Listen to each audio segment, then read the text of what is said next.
मामले में बड़ा अपडेट है। बता दें कि ईओयू की जो टीम है आज शिक्षा मंत्रालय को अपनी रिपोर्ट सौंप सकती है और जो खबर सामने आ रही है वो खबर बता दें कि इस रिपोर्ट में क्या क्या है। तो इस रिपोर्ट में क्या क्या है वो भी हम आपको बताएंगे। तो ईओयू ने अपनी जांच रिपोर्ट जो है वो तैयार कर ली है। तो इस रिपोर्ट में क्या है वो बताते हैं। तो इस रिपोर्ट में केंद्र सरकार को पेपर लीक मामले में गिरफ्तार 13 आरोपियों के थाने में दर्ज बयान की कॉपी दी जाएगी। इसमें 4 परीक्षार्थी समेत सेटर सिकंदर यादवेंदु, अमित आनंद और नीतीश कुमार का बयान शामिल है, जिन्होंने प्रश्न पत्र और उसका उत्तर परीक्षार्थियों को रटाने का काम किया।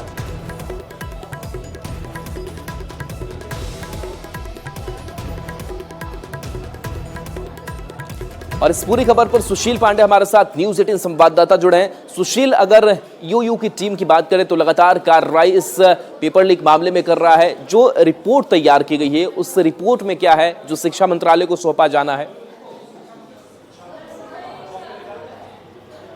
जी देखिए, सीधे तौर पर अगर बात करें तो नीट के पेपर लीक के मामले में जो बिहार पुलिस की जो इकोनॉमिकल ऑफेंस यूनिट है उसकी तरफ से बड़ा कदम उठाया गया है। और इस समय मैं खुद शिक्षा मंत्रालय के बाहर खड़ा हूं, जहां पर ये माना जा रहा है कि जो फिलहाल ईओयू की टीम है वो आज शिक्षा मंत्रालय के बड़े अधिकारियों से मुलाकात करेगी और जो पेपर लीक की घटनाएं हुई हैं, जो रिपोर्ट हुई हैं, जो उनके आरोपी हैं या जिन्होंने प्रश्न पत्र लीक करवाने में लोगों की मदद की है, उनके न केवल बयान को ही शामिल किया गया है अपनी रिपोर्ट में, बल्कि जो प्रश्न पत्र जलाए गए थे जब छापेमारी की गई थी, जो प्रश्न पत्र उन्हें मिले हैं उनके बयान में कि किस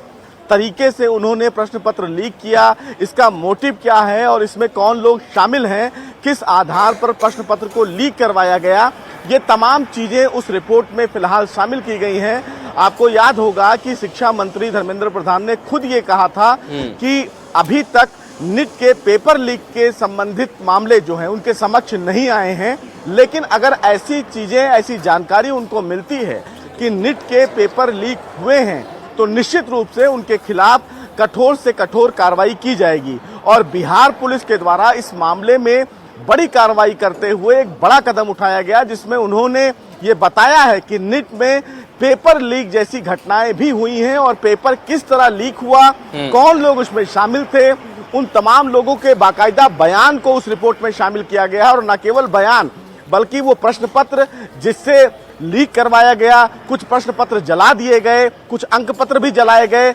उसकी भी जली हुई प्रति की कॉपी लगाई गई है उस रिपोर्ट में, ताकि पुख्ता जानकारी शिक्षा मंत्रालय को दी जा सके बिहार पुलिस के द्वारा कि उनके द्वारा जो एक सुनियोजित और एक बड़ा कदम उठाया गया, जो बिहार पुलिस की ईओयू यूनिट है उसने किस तरह तत्परता से काम करते हुए न केवल आरोपियों को गिरफ्तार किया बल्कि जो परीक्षार्थी थे वो भी उनकी टारगेट में थे और उनके बयान भी उस रिपोर्ट में शामिल किए गए हैं। तो निश्चित रूप से ये एक बड़ा डेवलपमेंट है नीट के पेपर लीक के मामले में। और ये माना जा रहा है कि शिक्षा मंत्रालय में जो बिहार के बड़े अधिकारी हैं जो इस पूरे मामले में जांच कर रहे थे, वो अपनी एक डिटेल रिपोर्ट आज शिक्षा मंत्रालय को सौंपेंगे। और ये भी माना जा रहा है कि रिपोर्ट के आधार पर अगर बात करें, क्योंकि शिक्षा मंत्रालय की तरफ से लगातार इस बात की संभावना भी जताई जा रही है कि इस पेपर को क्या रद्द किया जाए, नहीं किया जाए, संभावनाएं क्या नजर आती, तो इस रिपोर्ट का भी असर पड़ेगा? बिल्कुल, इसमें कोई दो राय नहीं है कि अगर इस तरह की रिपोर्ट्स शिक्षा मंत्रालय को दी जाती है जिसमें ये बताया जाएगा कि किस तरह फिलहाल पेपर लीक हुआ है, एक सेंटर पे हुआ है या भारत के कई राज्यों में इस तरह की चीजें हुई हैं, तो इसमें कोई दो राय नहीं है कि भविष्य में सरकार के द्वारा बड़ा कदम उठाते हुए नीट के परीक्षा को रद्द न किया जाए। लेकिन जिस तरह से अभी रिपोर्ट सामने रखी गई है तो उस रिपोर्ट में को लेकर कहीं ना कहीं अध्ययन किया जाएगा शिक्षा मंत्रालय के द्वारा। उसके बाद इसकी जानकारी खुद केंद्रीय शिक्षा मंत्री को दी जाएगी। उसके बाद शिक्षा मंत्रालय के द्वारा फैसला लिया जाएगा कि भविष्य में नीट को लेकर क्या करना है। जिस तरह सुप्रीम कोर्ट में कई याचिकाएं दाखिल की गई हैं जिसमें सेंट्रल मैनिपुलेशन, पेपर लीक की जैसी बहुत सारी बातें उजागर की गई हैं, जो ग्रेस मार्क को रद्द किया गया है उसके पीछे भी बातें की गई हैं, गोधरा के एक ही सेंटर पर कई छात्रों का एक ही तरह का अंक आना, ये भी कहीं ना कहीं बहुत बड़ा मामला है। तो ये इसमें कोई आसार नहीं है कि अगर जिस तरह से बिहार पुलिस ने काम करते हुए एक बड़ी कार्रवाई की और वो सबूत के तौर पर बयान भी शिक्षा मंत्रालय के समक्ष आज रखा जाएगा, तो इसमें कोई दो राय नहीं है कि आने वाले दिनों में नीट की परीक्षा को रद्द ना किया जाए। लेकिन सीधे तौर पर आपको याद होगा कि सुप्रीम कोर्ट ने भी कहा था कि अगर नीट के परीक्षा में 0.01 भी अगर गड़बड़ी पाई गई तो हम उस व्यक्ति को नहीं बख्शेंगे, यानी कि उसके खिलाफ कठोर कार्रवाई करेंगे। तो सरकार भी इस चीज का इंतजार कर रही है कि अगर उसके पास पर्याप्त सबूत उसको मिलते हैं कि नीट के पेपर में बहुत बड़ी धांधली हुई है, बच्चों के हितों के साथ खिलवाड़ किया गया है, तो कहीं ना कहीं लोगों के फायदे के लिए और लोगों के सहायता के लिए सरकार नीट की परीक्षा को रद्द कर दे। लेकिन अभी तक फिलहाल बिहार की तरफ से ही रिपोर्ट शिक्षा मंत्रालय को दी जा रही है और राज्यों की तरफ से जो इन्वेस्टिगेशन चल रही है उसमें एनटीए का क्या रुख होगा, एनटीए इस पूरे मामले को लेकर कैसे बढ़ेगा, ये देखना होगा। लेकिन शिक्षा मंत्रालय और शिक्षा मंत्री के इस रिपोर्ट का अध्ययन करने के बाद कोई बड़ा कदम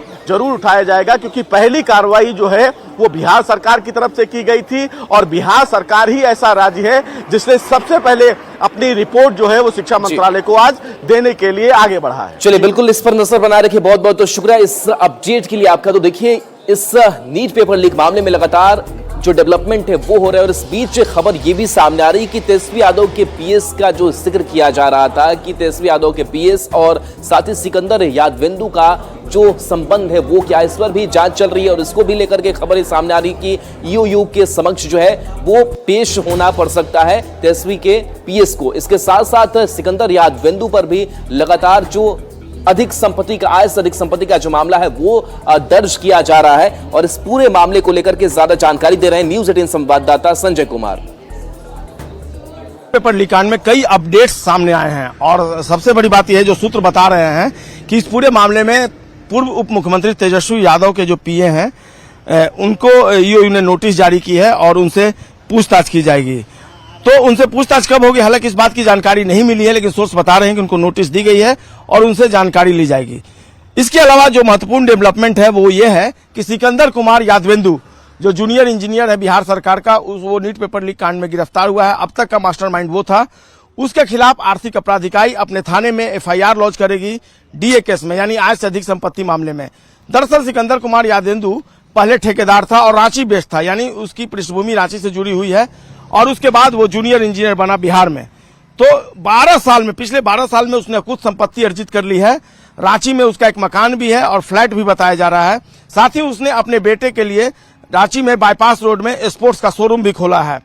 और ये भी जानकारी मिली है कि जब वो ठेकेदार था तो उसका मुंशी था अवधेश कुमार। अवधेश कुमार फिलहाल चतुर्थ वर्गीय कर्मचारी है जो रांची में पोस्टेड है और अवधेश कुमार के बेटे ने भी